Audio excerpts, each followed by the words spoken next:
Piranglo Prabhuji, do you want to start it? 2.63. Okay, thank you. Yes, Hare Krishna. Thank you, Prabhu. Krodha bhavati samohat smriti vribrama. Smriti brahmshad buddhi nasho, buddhi nashat pranashyati. Translation. From anger, complete delusion arises, and from delusion, bewilderment of memory. When memory is bewildered, intelligence is lost, and when intelligence is lost, one falls down again in the material pool. Purport. Srila Rupa Goswami has given us this direction. Prapam chikataya buddha hari sambadi vastuna. Mumus shubi pari tiago varagyam falu gatyate. Bhakti Rasamrita Sindhu. By development of Krishna consciousness, one can know that everything has its use in the service of the Lord. Those who are without knowledge of Krishna consciousness artificially try to avoid material objects, and as a result, although they desire liberation from material bondage, they do not attain to the perfect stage of renunciation. Their so-called renunciation is called falgu, or less important. On the other hand, a person in Krishna consciousness knows how to use everything in the service of the Lord. Therefore, he does not become a victim of material consciousness. For example, for an impersonalist, the Lord or the Absolute, being impersonal, cannot eat. Whereas an impersonalist tries to avoid good eatables, a devotee knows that Krishna is a supreme enjoyer and that he eats all that is offered to him in devotion. So after offering good eatables to the Lord, the devotee takes the remnants called prasadam. Thus everything becomes spiritualized and there is no danger of a downfall. The devotee takes prasadam in Krishna consciousness whenever the non-devotees rejects it as material. The impersonalist, therefore, cannot enjoy life due to his artificial renunciation. And for this reason, a slight agitation of the mind pulls him down again into the pool of material existence. It is said that such a soul, even through rising up to the point of liberation, falls down again due to his not having support in devotional service.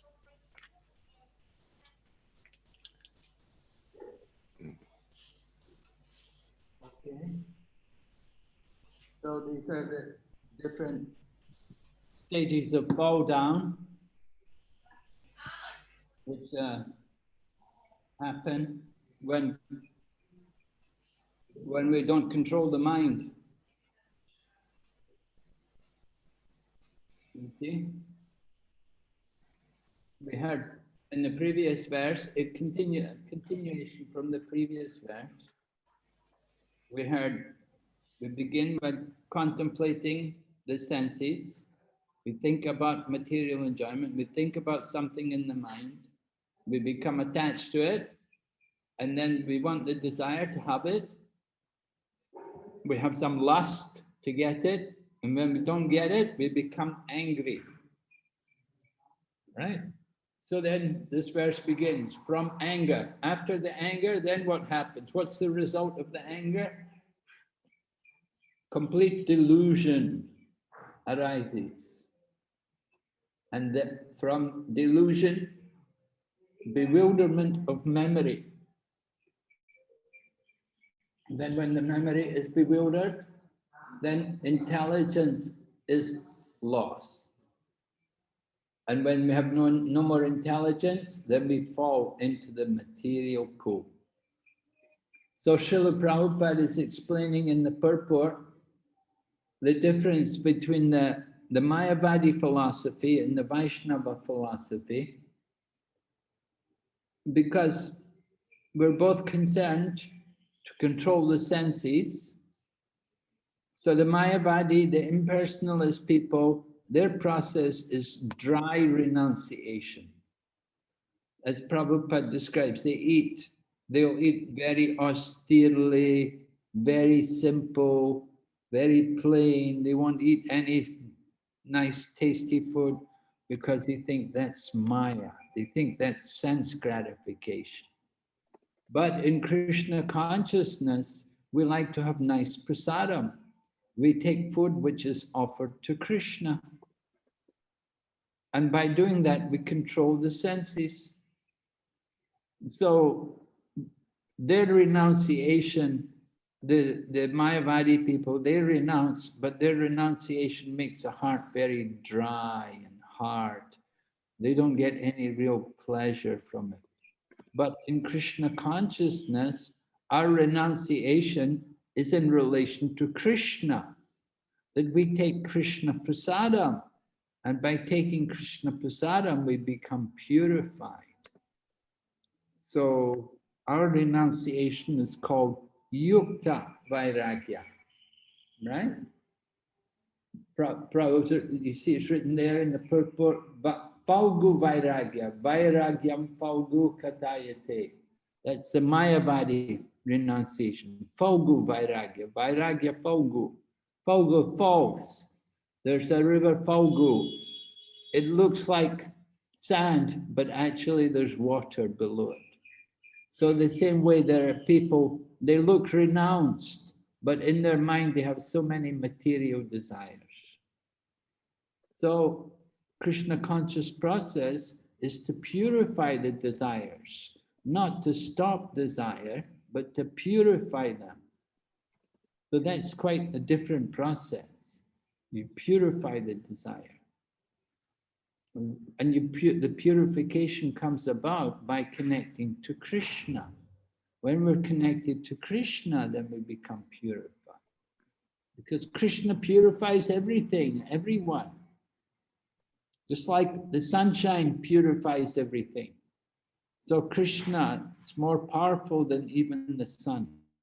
He can purify our hearts, take away all the material desires. But we have to do service. We engage in devotional activity, chanting and hearing about him and offering service to him and worshiping him. In this way, we become purified. But the Mayavadi, they want to stop everything. Oh, they don't see anything. They don't want to see the world. They want to go away from the world, go and hide in a cave. You can go and hide in a cave, but after you come out of the cave, all your material desires will be there even more than before.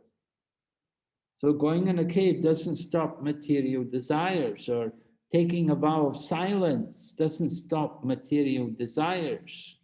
But if we engage in Krishna conscious activities, that will purify our desires.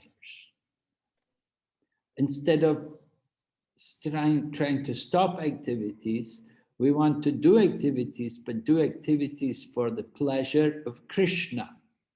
That is bhakti yoga. And you'll see in the Bhagavad Gita, Arjuna is going to learn that he should fight for the pleasure of Krishna.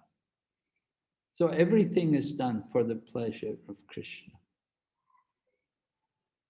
Is that clear to everyone? Any questions? Yes, Guru Maharaj. I'm right. It's possible. Yes, Prabhuji, you're right. I will say to Okay. Guru Maharaj. Is there the possibility of eating together with the offering of food to Krishna and not afterwards? So I'm don't sorry? pour. So Guru Maharaj, I'm just trying to read this question in the chat. Yeah. In the chat, yeah, I'll open the chat. Maybe I can read it also. Yeah. Okay, yeah. Is there the possibility of eating together with the offering of food to Krishna and not afterward? So don't pour the food offered to Krishna on my plate, but do this towards the end. So I feel that Krishna eats with me. I don't know, I'm not a bit difficult for me to understand. Is there the possibility of eating together with the offering food? Not afterwards. For the food offered to Krishna on my plate. But well, the food offered to Krishna is, that's what we should have on our plate. Everything should be offered to Krishna. You shouldn't, when we take prasadam, well, it's all offered to Krishna. The food offered to Krishna is the only thing we should have on our plate. We don't want to have anything on our plate which is not offered to Krishna.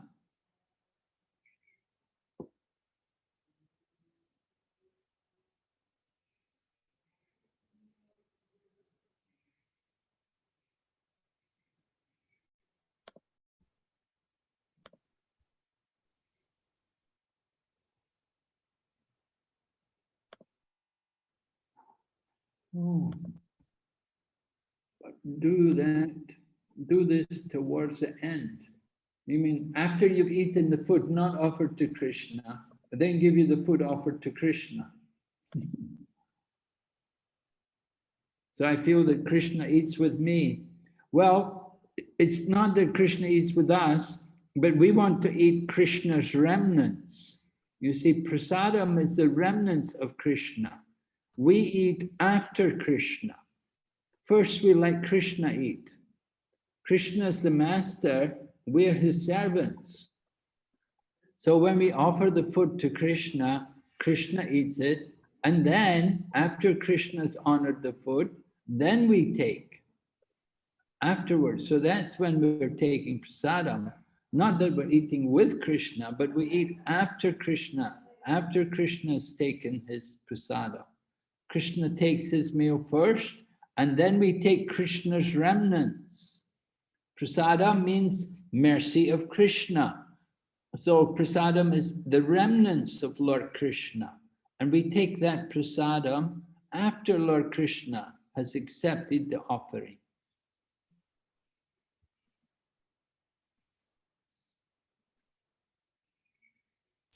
Okay.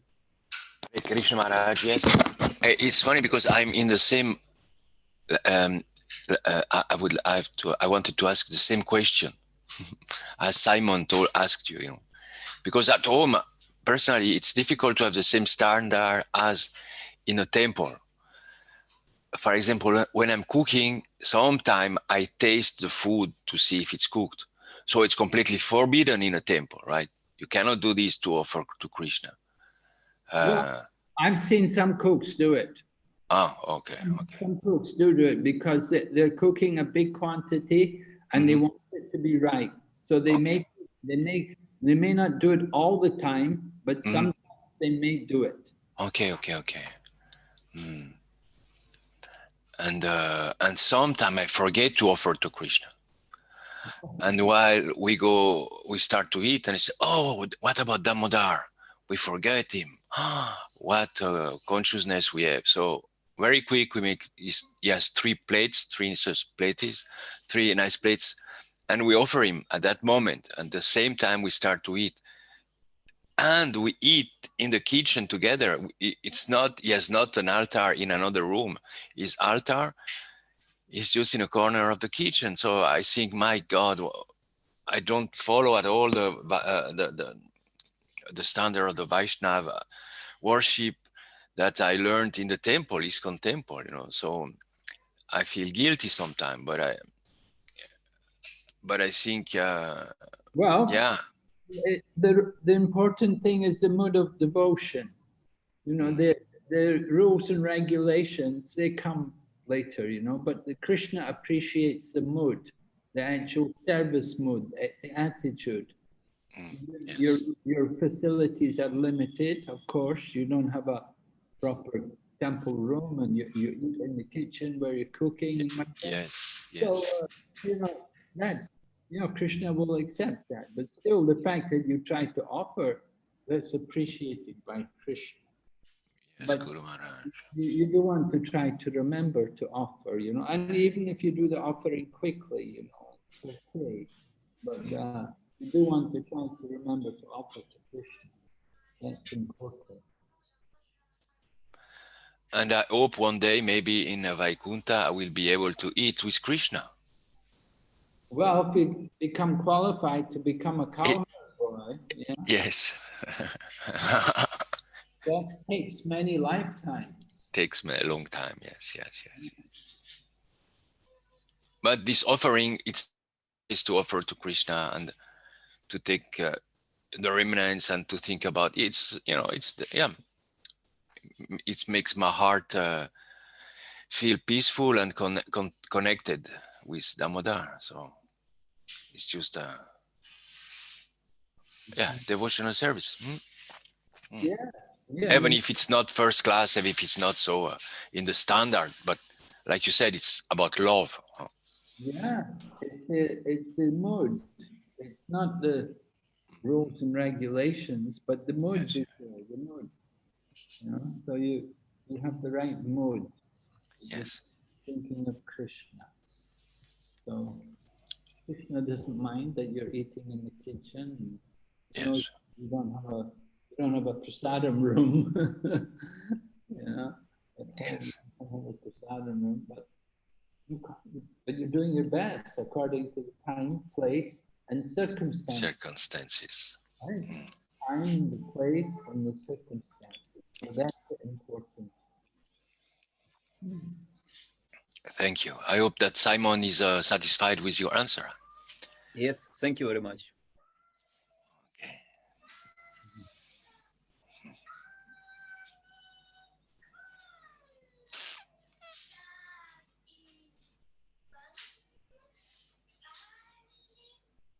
Okay, Vaishnavi. Yes, Guru Maharaj. Next verse 62.64. Tanmay Prabhu, can you please read it? Yes, Mataji, sure.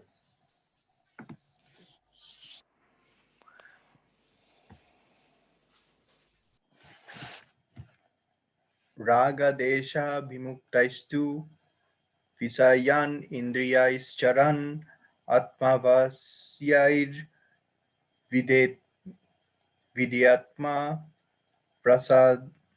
prasadam adhigachati. But the person free from all attachment and aversion and able to control his senses through regulative principles of freedom can obtain the complete mercy of the Lord. It is already explained that one may externally control the senses by some artificial process, but unless the senses are engaged in transcendental service of Lord, there is every chance of a fall. Although the person in full Krishna consciousness may apparently be on the sensual plane, because of his being Krishna conscious, he has no attachment to sensual activities. The Krishna conscious person is concerned only with the satisfaction of Krishna and nothing else. Therefore, he is transcendental to all attachment and detachment. If Krishna wants, the devotee can do anything which is ordinarily undesirable.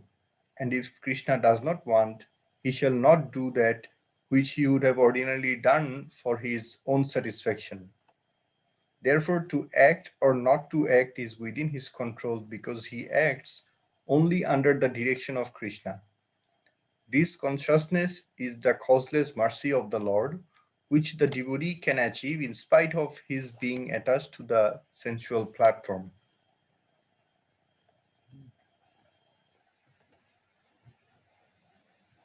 So after describing the fall down, now Krishna is describing what's required to avoid that fall down. So he says we have to be free from this attachment and aversion. Raga and Dvaisha, attachment, things we want to get, and aversion, things we don't want. No, some things we want, some things we don't want. We want to get away from them. So this kind of mood, this attachment and aversion, this is not very good. This is not devotional service. A devotee just accepts everything. It's the plan of Krishna, the arrangement of Krishna. It's not that he's attached, or it's not that he dislikes something. He just accepts everything. This way, he has to also control his senses. And the method of controlling the senses through regulative principles of freedom. So what are these regulative principles of freedom?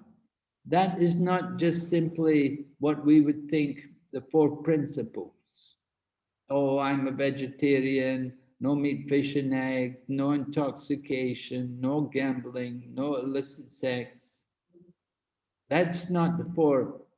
That's not the regulative principles of freedom. Rather, regulative principles of freedom are the principles of bhakti yoga.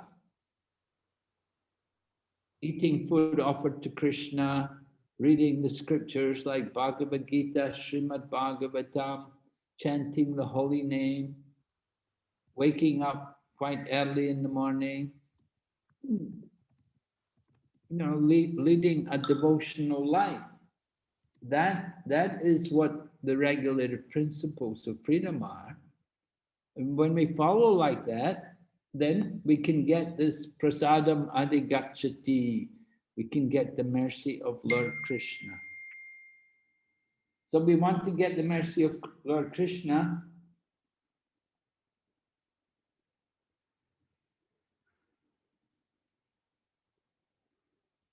We have to try to develop this.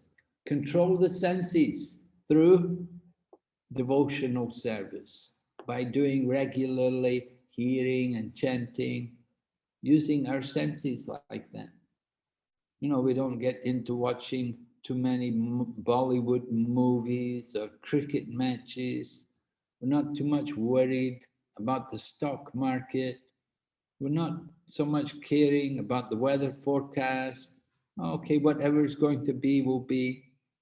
We're going to chant, we're going to read the scripture, we're going to cook for Krishna, offer everything to Krishna. In this way, we'll get the mercy of Krishna.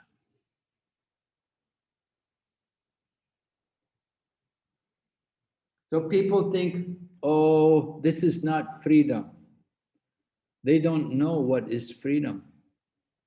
People think, I'm free. I can smoke and I can drink alcohol and I can go everywhere and do all kinds of things. They think I'm free to enjoy, but they don't know that they're not free and they're not enjoying. They're suffering under the material energy. They're suffering under the material nature. They're servants of their mind and senses. So they're not actually happy. But if we surrender to Krishna, if we take up devotional service, then we won't suffer like that. Then we will be saved. Isn't it a fact? What do you say, Simon?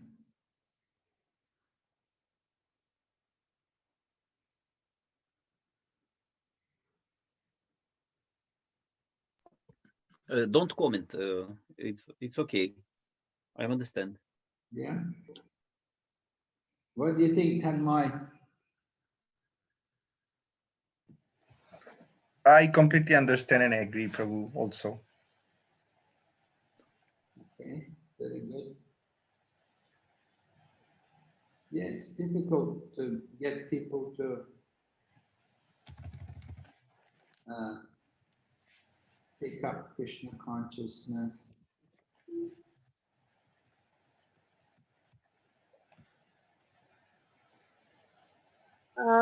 Guru Maharaj, there is some question in the chat, Guru Maharaj.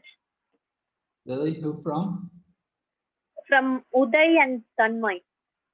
Okay. Regarding soul, it is said that soul is eternal, but daily world population is increasing. How is it? We are facing mass extinction of species. From where new souls are coming? It means all animals are being born as humans. How equation of population increase? Prabhu, actually, it was not my question. I was saying that as population increases, there are a lot of animals and species are going away as well. Yes, animals, some animals and species are going away, but not all. Only a few.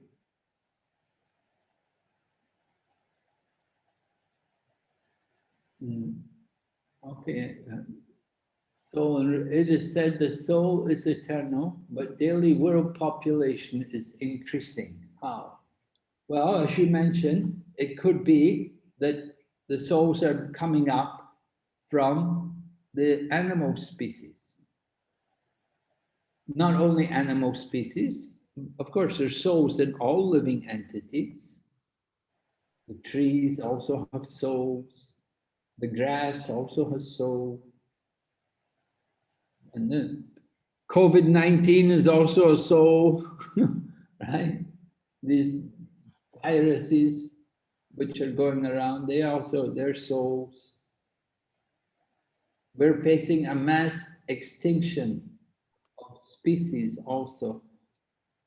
Some species, yes, some of this, like, because man is doing so many sinful things. People are doing terrible things, like they're going hunting the whales, so the whales are in danger. And then the bees also, people have done a lot of bad things to the bees, so there's not many bees anymore.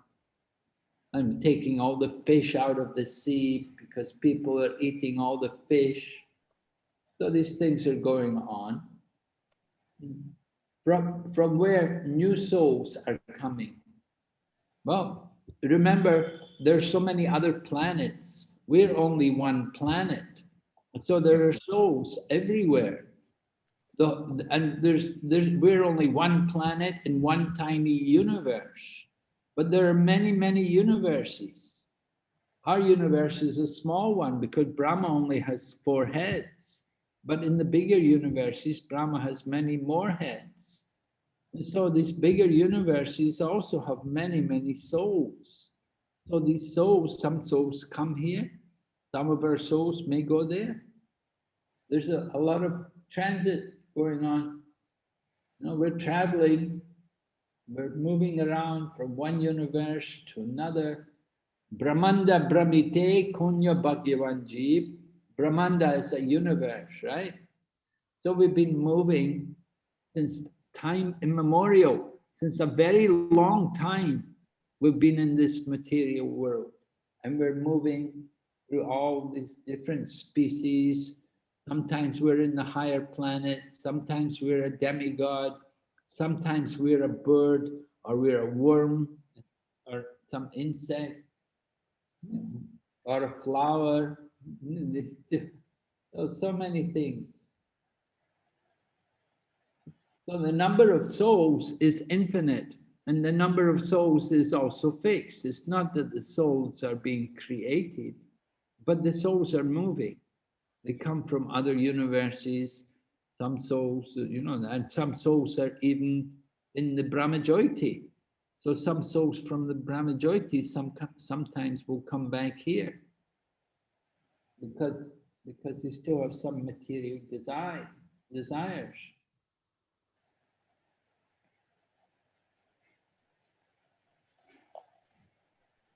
So there's no new souls. It's not that souls are taking birth, but they're coming from other places. Some are coming from other universes in the material world, and some are coming from the spiritual world. Because some souls, like the demons who were killed by Krishna, you know, Kamsa was a demon. And remember who Kamsa was in his previous life? Do you remember, anybody? Who was Kamsa in his previous life? He was I don't. Huh? He was a guard on Vaikuntha. Well, no, he was a demon named Kalanemi. In his previous life, he was a demon named Kalanemi, and that time he was killed by Lord Vishnu.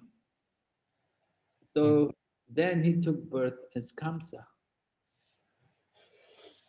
And Kamsa, of course, was killed by Lord Krishna. And then Kamsa was fortunate that he was able to go back to the spiritual world because he was killed by Krishna. But generally, the demons who are killed by Krishna, they go to the Brahmajyoti. They enter into the light. They don't go into the planet. But they will go into the light, and they'll be in the light of the universe for some time.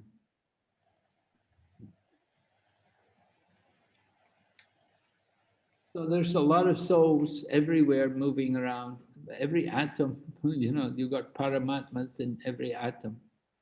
And you've got the Jivatmas in every form of life, every living entity, every tree, every germ, insect, everything, they all have souls. Have you ever checked out the population on the ants or the mosquitoes? All these different, they also have souls, you know. So that's why we can't really understand what's happening. But one thing we know also, that a lot of humans are not going back to Godhead. From the human form of life, they could go back to Godhead. So what happens when they don't go back to Godhead? They may take a human birth again. Just like if you go to school, and if you don't do well at school, maybe they'll keep you back and you have to do the whole year again. You take a course and you fail the course, and then you have to take the whole course again. So that's what's happening. That's happening here on this planet. Many humans have got the human body, and they're not making it back to Godhead. So they have to come back again, and they get a human body again. So that way, you know, there's souls coming up from the animal species, they're coming up, and they're getting the human body, and some humans, they're staying, they're taking birth again and again and again. They stay as humans. And some humans go down, go to hell. But the pious ones, who are a bit better, they will stay, they will take birth again. Is it any clearer? Yes, Prabhu. Yes, Maharaj. Oh. Maharaj, we may say that the spiritual life starts when there is you accept that there is a soul, right? There is a difference between the body and the soul. Yeah. And there starts your travel to another dimension, the connection with Krishna, or yeah, it's the first step, right? To accept that there is a soul. If you don't accept this, I mean, it's, yeah, you go nowhere. Right. But you have to go on from there. That you know, that's just knowing we're a soul. That's the Mayavadis. That's the impersonalists, the Gyanis. But devotees, they want to understand not just that we're a soul, but there's a God also, and we're not God, but we have a relationship with God. Yes. So that's more important. Yes. Just simply knowing we're the soul, Mm-hmm. that doesn't give us any real happiness. Oh, yeah. That doesn't make us a devotee. No. Sure. They have to understand that there's a God, there's a supreme person behind the world. And we want to be in relationship with him. We want to serve him and recognize him. Cultivate our relationship with him. if he wants us, if you accept us, of course, we have to be very humble to approach him.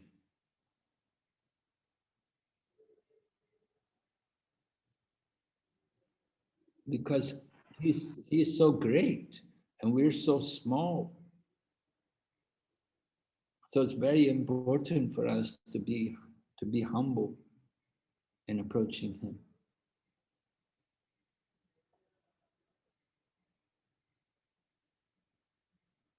But if we don't know that there's a God, we just simply know that I'm a soul, then we can become a bit proud of that. We can become proud thinking, I'm a soul, I'm not the body.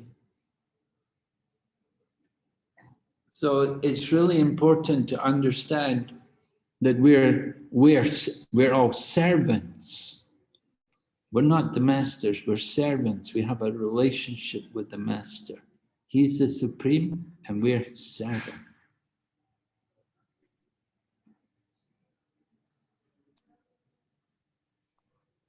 And anybody who does some service for Krishna, they get the greatest benefit. They don't lose by serving Krishna. You give something to Krishna, Krishna will give back much more than what we gave for him.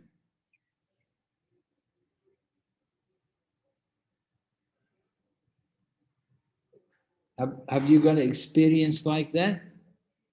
You give something to Krishna or you do something for Krishna and he makes it so easy, so wonderful for us after that.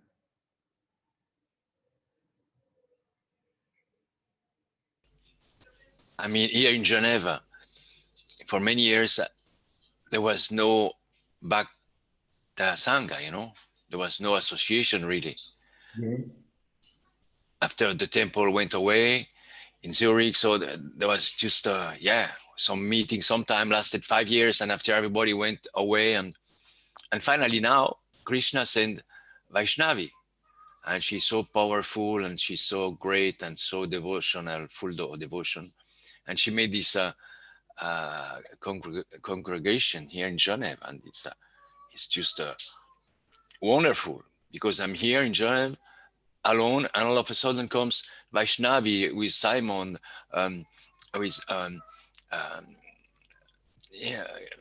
Tanmoy, and all these great souls.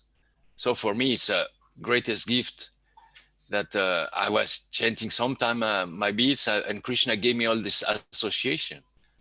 And Vaishnavi brings Your Holiness here in my humble house, here in the village lost outside of Geneva. So I can see that all these just giving, Krishna is giving me all this. So sure, it's 10 times, millions of times more than I could expect. I have this association. It's just, thank you, Krishna. Thank you, Maharaj. Thank you, Vaishnavi. Yeah, Krishna's taking care of all of us. When he sees that we're ready, then he reciprocates, you know. Yeah. He gives us more. We just have to keep the desire, and Krishna will give more and more.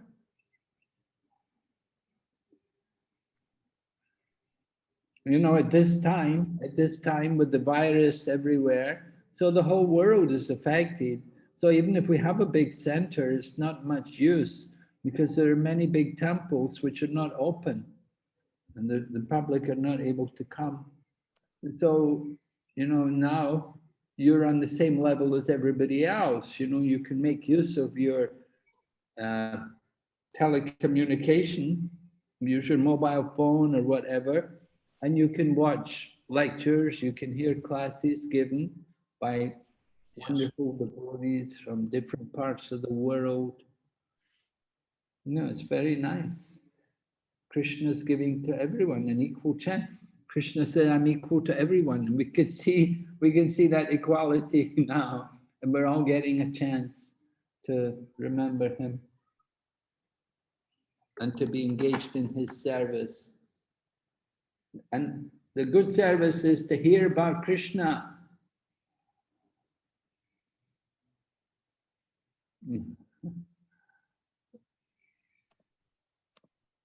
Oh, Maharaj, in the material world, everybody wants to become a master, right?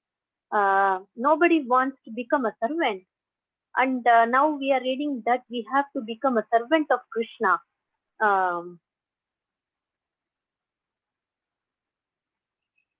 yes. Yeah, yes, Guru Maharaj. Yeah, Krishna, like we have how to take it, Guru Maharaj. Because in the material world, everybody wants to do their best. They want to be the best student, best devotee. Everything we want to become the best or something like that. Well, that's not the devotee mood. Oh. Devotee mood devotees want to be the servant. We just want the servant. We just want to be the servant of the servant. You know, we cannot do anything on our own. We're not the best. We're not the worst. We're not the best. We're very small and insignificant. So we just pray that we can be engaged in some service. Please engage me in your service. That's the thinking of the devotee. And the results, they are given by Krishna. So sometimes you get a good result, and sometimes you don't get any result. But it's okay. You know, we tried. And the attempt is the devotional service. Making the attempt to serve Krishna, that's the important thing. Not the result. Krishna is not so much worried about the result, but he likes to see the endeavor. He likes to see the effort, the trouble the devotee will take to try to do service for him.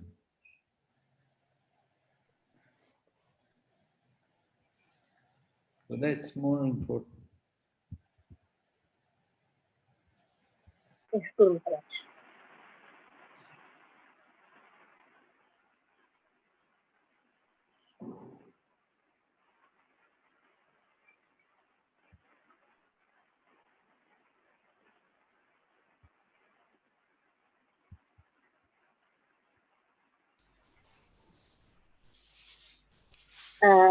Ramya Mataji, do you want to read the next one?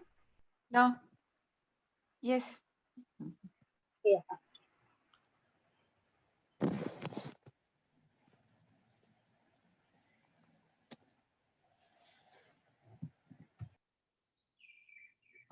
Prasad sarva dukhahanam hanir asyo pajayate prasanna setasu hyesu buddhi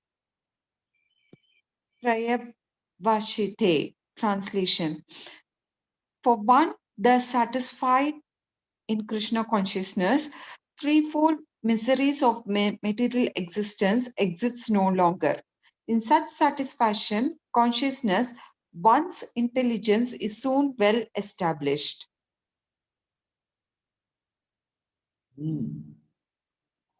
So, again, continuing from the previous verse, for one thus satisfied in Krishna, what was that satisfaction?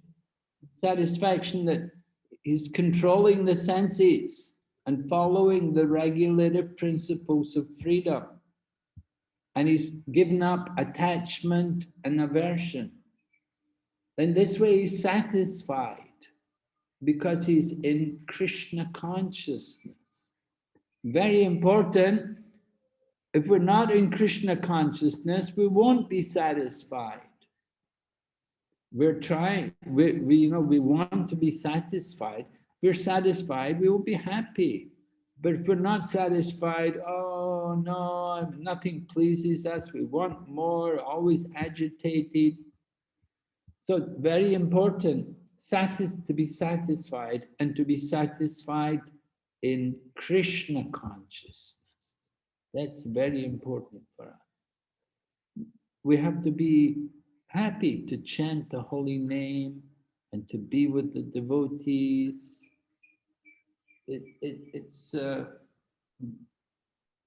the basic principles of Krishna consciousness. So the threefold miseries of material existence, threefold miseries that can be like adibautic, adi-atmic, adi-daivic kleshas, the three kind of miseries of the body, and the miseries of the mind and words, miseries by other living entities, miseries by natural disasters. So these miseries, they don't exist if we're Krishna conscious, because we're Krishna conscious, we're detached from the body. These miseries are all only for the body. But if we know we're not the body, we're not worried about it. We're detached from it. And such satisfied consciousness, one's intelligence is soon well established. So we heard when we become angry, we lose all of our intelligence. But here, when you become Krishna conscious, our intelligence becomes well established. So we get our intelligence. The intelligence is important for us, right? Such satisfied consciousness. One's intelligence is soon well established. We need to use intelligence. Intelligence is for discriminating what is proper and what is not, what is right, what is wrong, what to do, what not to do. Intelligence is how we control the mind. And intelligence sits next to the soul. It's so very important that we cultivate good intelligence. And to do that, we have to be in Krishna consciousness. Okay, there's no purport here. Hare Krishna, Maharaj. Yes. Maharaj, in 5.24, it says, happiness is within and rejoice within, and the aim is inward. So what does this actually mean? Is it connection with the Paramatma? Because when it comes to the sense object, we can relate to it. But what is this actually relating to, Maharaj? Yes, you're right, that the happiness is within it. The point, we're thinking we'll find happiness from the senses, you know, from eating or touching or something. You know, we're thinking we'll get enjoyment through the physical use of our senses externally. But Bhagavad Gita is saying the real happiness is within. And that happiness comes from awakening our soul and developing the relationship between the soul and the super soul. So yeah, we get happiness the more we remember the super soul. You take shelter of the super soul. Krishna is in the heart as the super soul, and he's there as our best friend. Right? That's going to be mentioned in 528. That Krishna Suridam Sarva Bhutanam Gyadvamam Shantim Richati. That he's the best friend of all living entities. So we get happiness from being with our friend. And he is the best friend. But we neglect the super soul. We're trying to find the new friend who will make us happy. But the real friend is within, and we're neglecting him. Right? Yes, Maharaj. Thank you, Maharaj.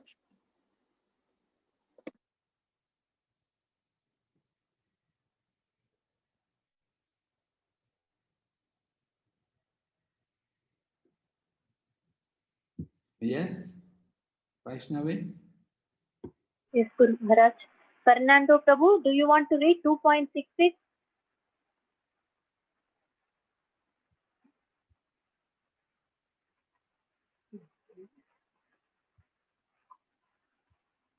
नास्ति बुद्धि अव्युक्तस्य नाचायुक्तस्य भावना न चाभावयतः शान्तिर् Ashtantashya Yes, kuta. yes.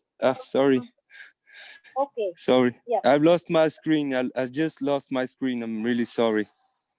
No problem, Prabhu. Oh, yeah. So, yeah, sure, I can read. Uh, Actually, I start by the translation, right? Yes, yes. Okay. So, one who is not connected with the Supreme in Krishna consciousness can have neither transcendental intelligence nor a steady mind, without which there is no possibility of peace. And how can there be any happiness without peace? Purport. Unless one is in Krishna consciousness, there is no possibility of peace. So it is confirmed in the 50th chapter, 529, that when one understands that Krishna is the only enjoyer of all the good results of sacrifice and penance, that he is the proprietor of all universe manifestations, and that he is the real friend of all living entities, then only can one have real peace. Therefore, if one is not in Krishna consciousness, there cannot be a final goal for the mind. Disturbance is due to want of an ultimate goal. And when one is certain that Krishna is the enjoyer, proprietor of friend of everyone and everything, then one can, with a steady mind, bring about peace. Therefore, one who is engaged without a relationship with Krishna is certainly always in distress and is without peace. However much he may make a show of peace and spiritual advancement in life, Krishna consciousness is a self-manifested peaceful condition which can be achieved only in relationship with Krishna. Hare Krishna.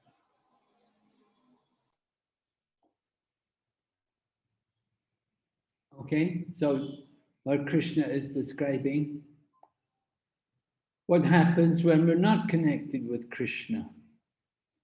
So the result is neither transcendental intelligence nor a steady mind.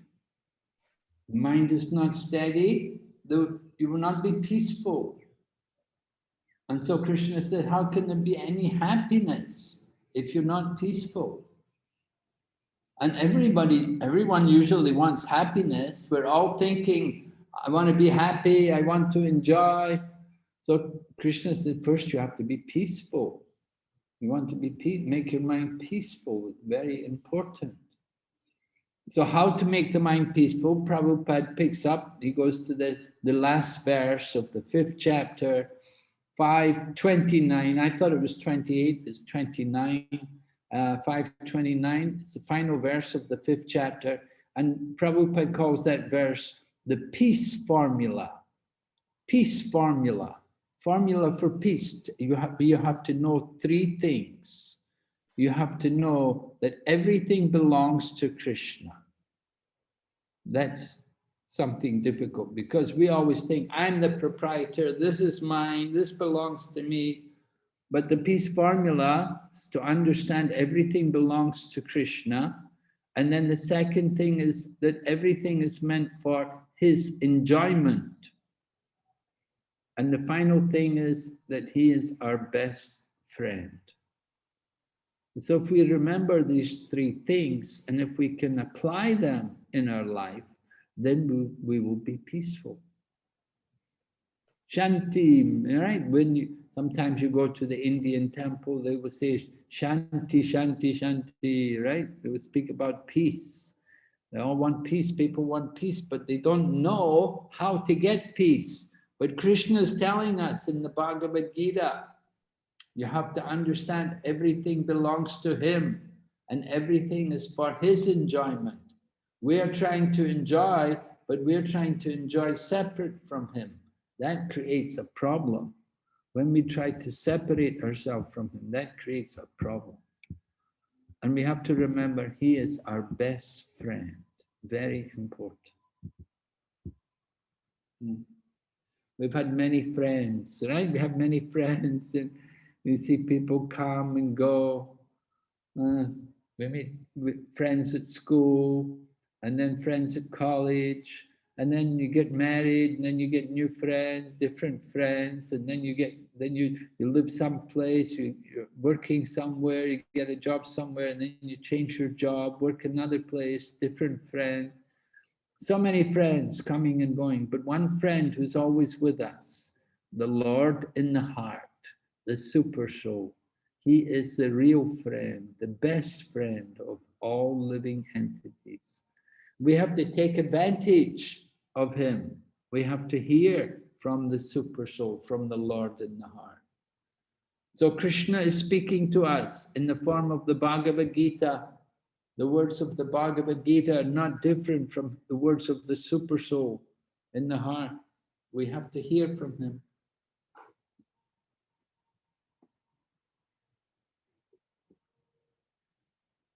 Yes?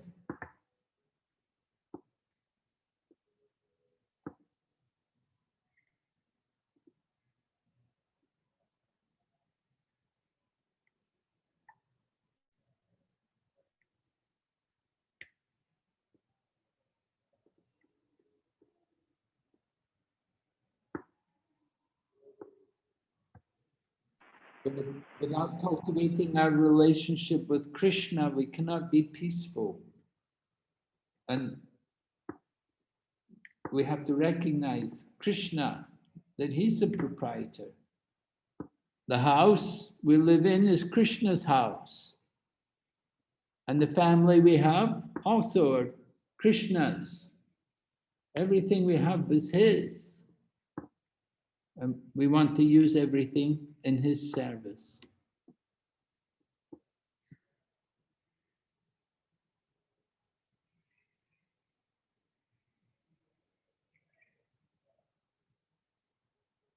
Okay?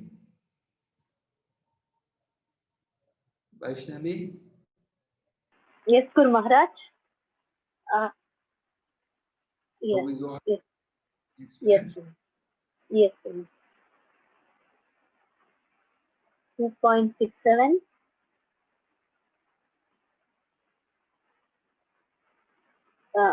Who wants to read this? 2.67. Other participants, they can read. Anyone? Kirtida Mataji. Hare Krishna, the devotee. Please accept my faces, Guru. Hare Krishna.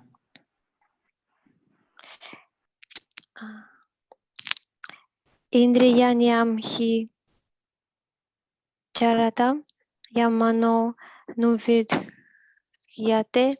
tadasya harati prajnam vayarnavam ivam pasi. Translation. As a strong wind sweeps away a boat on the water, even one of the roaming senses on which the mind focuses can carry away immense intelligence. Purport. Unless all of the senses are engaged in the service of the Lord, even one of them engaged in sense gratification can deviate the devotee from the path of transcendental advancement. As mentioned in the life of Maharaja Ambarisha, all of the senses must be engaged in Krishna consciousness, for that is the correct technique for controlling the mind. The end of the purport. Hare Krishna. So Lord Krishna is giving an example here to help us to understand about how we have the danger of the uncontrolled mind, if the mind is not controlled.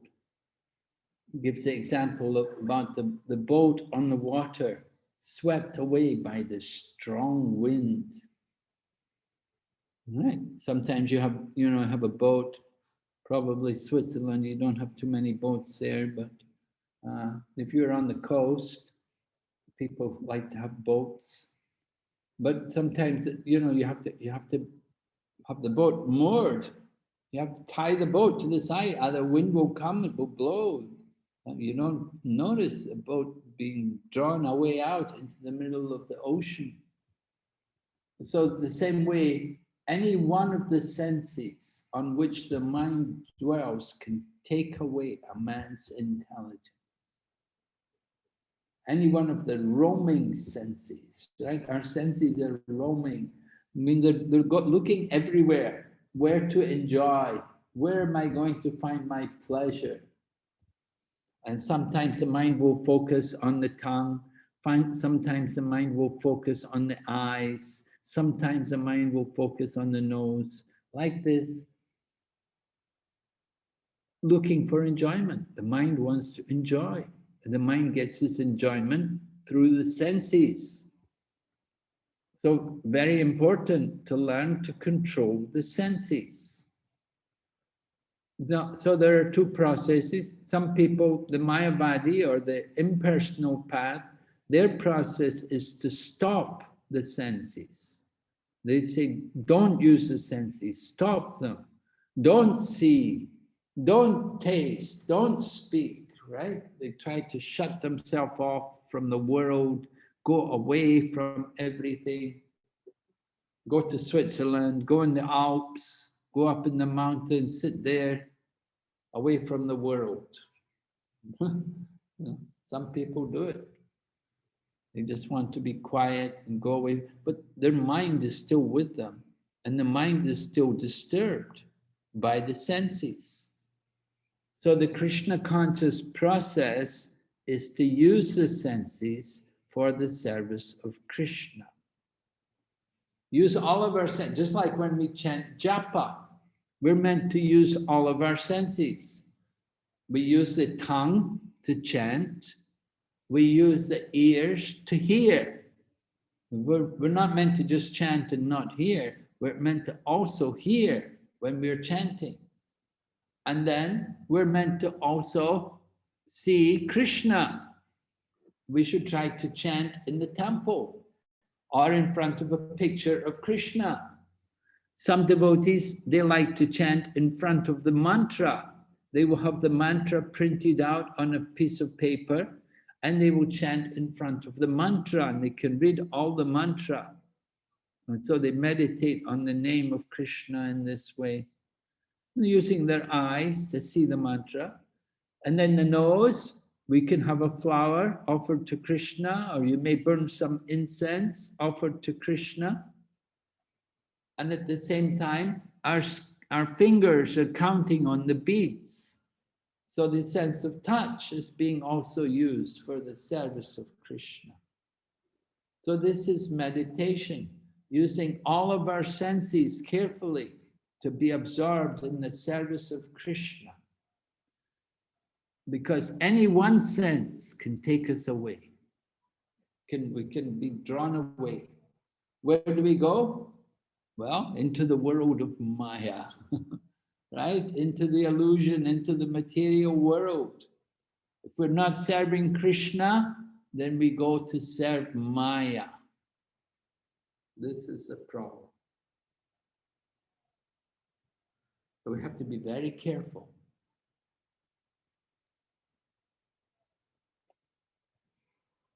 And we have experiences like that.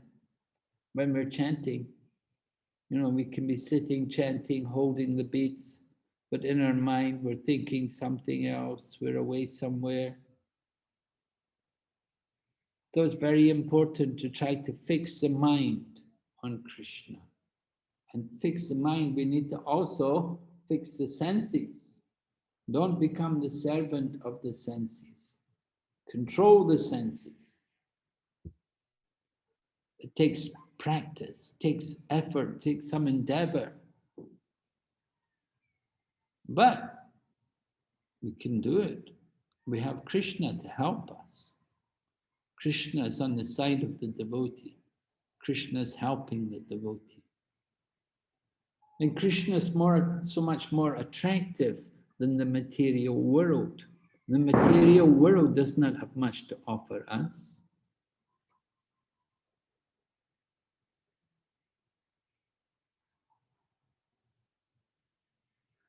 Okay, any other questions there?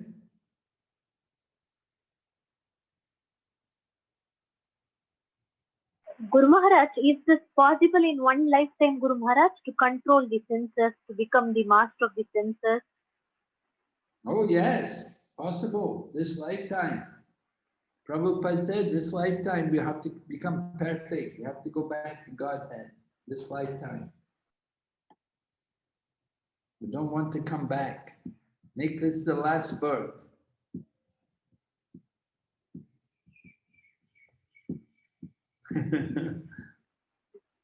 Yes, Guru Maharaj.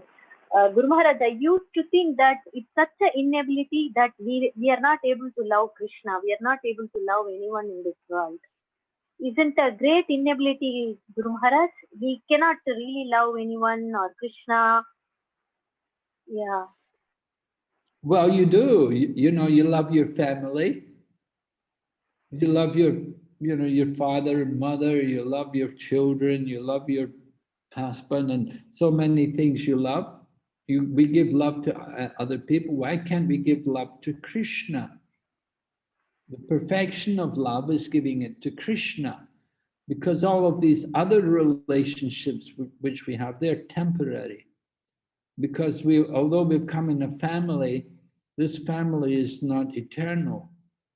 So we've taken birth in a family. Previous life, we were in a different family. We come together in a family just like we come together on the bus or in the train. So it's not an eternal relationship, but the relationship with Krishna is eternal. Real love means to Krishna. So when we develop that feeling for Lord Krishna and understand everyone, the person who we really love is Krishna. Just like when somebody dies, we don't love the dead body. Why not? Well, they're dead, right? We love the person. Where did the person go? He left the body. And we see in Brahma Vimohan Lila, in the 10th canto Srimad Bhagavatam, we see the example there, how when Brahma stole away the cows and the cowherd boys, Lord Krishna took the place of all the cows and all the cowherd boys. Lord Krishna himself became all of the cows and all of the cowherd boys taken by Brahma. And for 1 year, Krishna was playing that part. And the cows, they had more love than ever for the calves. And the cowherd boys, their mothers loved them more than they ever loved them. And Balarama was noticing, and he saw so much affection. They're giving so much. He said they never usually give so much affection. Why were they giving so much affection? They were giving so much more affection because they love Krishna more than anybody, more than their own son. The mothers love Krishna more than they love their own son, and the cows love Krishna more than they love their own calves. You know, it seems amazing, but it's actually true. This is a fact. The person who we really love is Krishna. We don't love the dead body. We can't, what can you do with the dead body? What we really love is the soul, the spirit. And that spirit is a part of Krishna. So ultimately, the person we really love is Krishna. But out of illusion, out of ignorance, we're giving the love to limited things.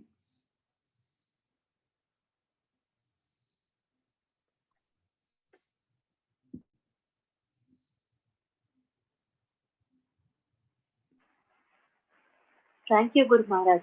Very clear now.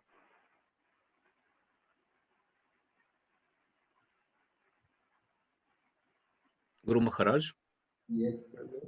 I'll write one question. Read, please. Okay, let me see.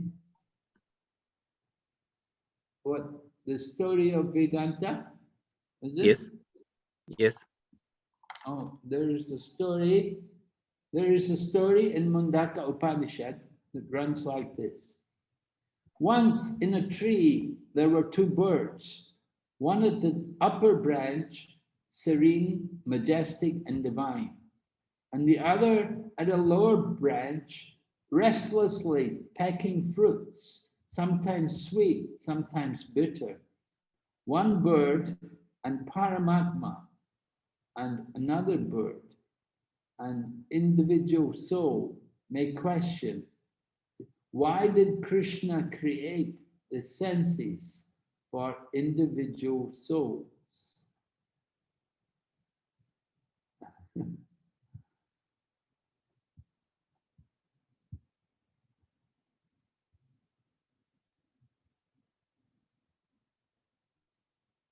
Why did Krishna create the senses for individual souls?